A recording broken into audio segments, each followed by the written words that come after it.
see in the southeastern countries like India, Pakistan, Yeah. a lot of people are influenced by culture over religion. Yeah. So my question is, especially who are close to us, in the past years, I've been doing a lot of unlearning and relearning of Islam Right. based on the Sunnah and our religion. But how do we advise our elders, especially our parents, Yeah.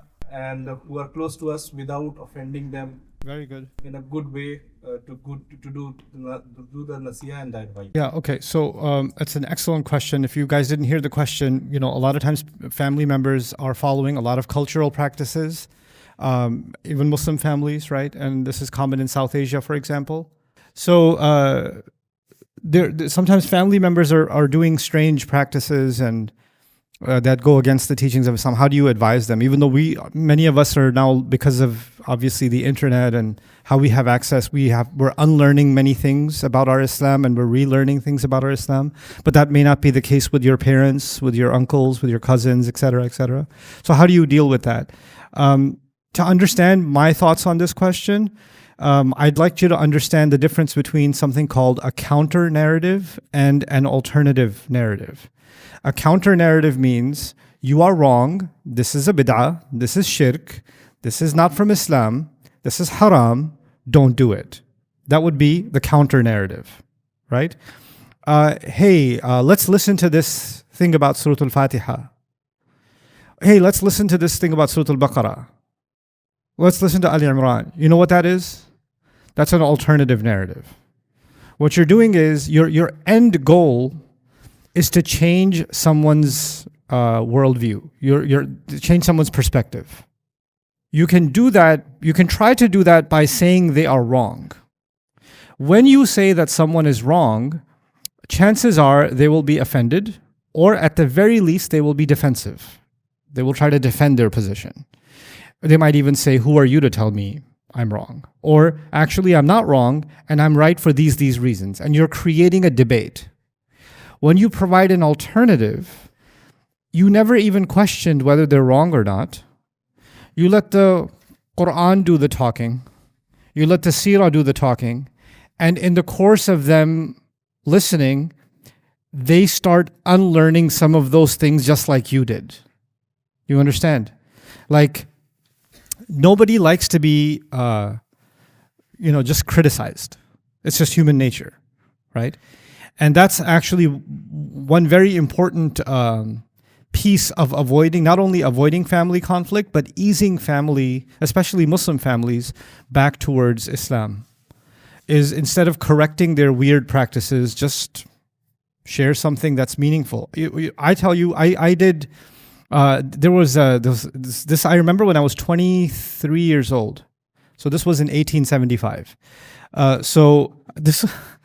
was in New York and I was about to do a every night lecture on Surah Al-Baqarah. It was a quick translation of Surah Al-Baqarah. And the beginning of it, a young man came to me and said, "My father, he believes in these saints and he does these weird things with food at home, and they have all of these different dhikr sessions that are strange and they're calling on other people's names and all this stuff. And my grandmother goes and visits these graves back home in Pakistan or whatever. And can you talk about that?" I was like, "Is your dad here?" He's like, "Yeah, he's here." I was like, "Okay, is he going to attend the whole month?" He's like, "Yeah, okay. So I'm just going to talk about Surah Al-Baqarah and let's have this conversation at the end of the month. What do you say?" It's like, "Okay."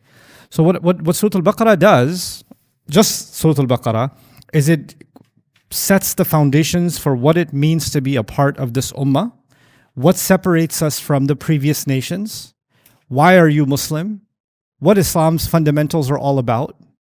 Your entire worldview as a Muslim is right there in Surah Al-Baqarah. And by the end of it, he said, "Yeah, my dad doesn't want to do that stuff anymore." I said, "I never talked about it. I never talked about any of those practices in the entirety of Surah Al-Baqarah."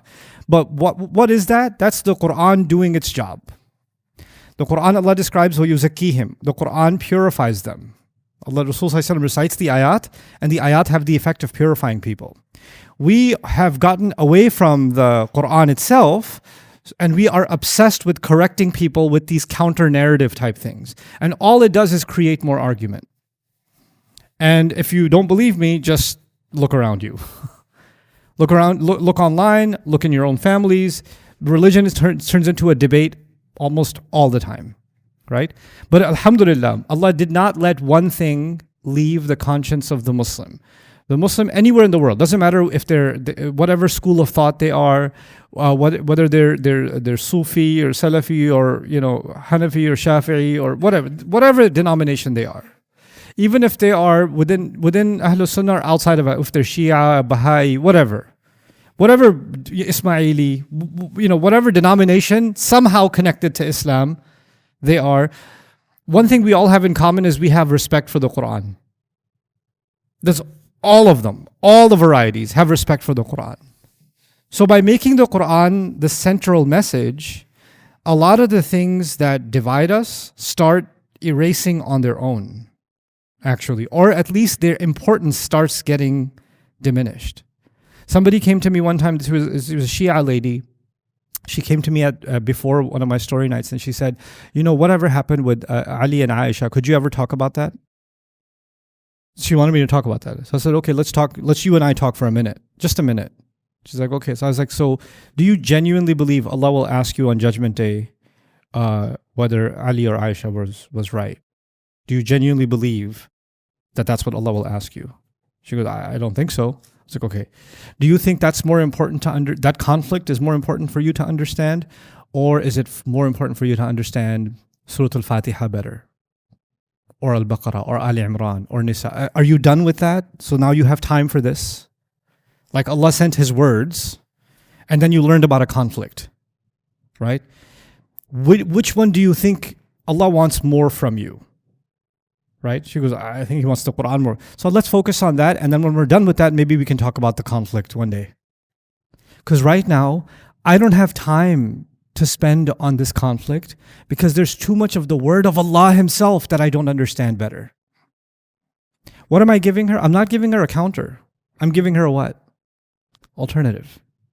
And the da'wah scene is in desperate need within the Muslims. The da'wah scene is in desperate need of the alternative narrative.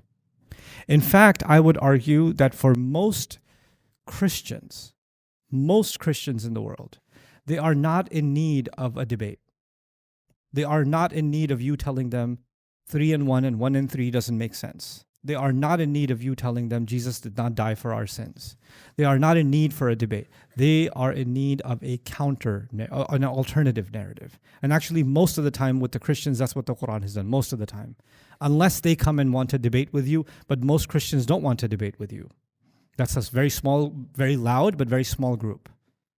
Most of them, you will see their eyes start rolling with tears when they hear the word of Allah. It's our fault that we think da'wah is all about counter-narrative. That's our fault.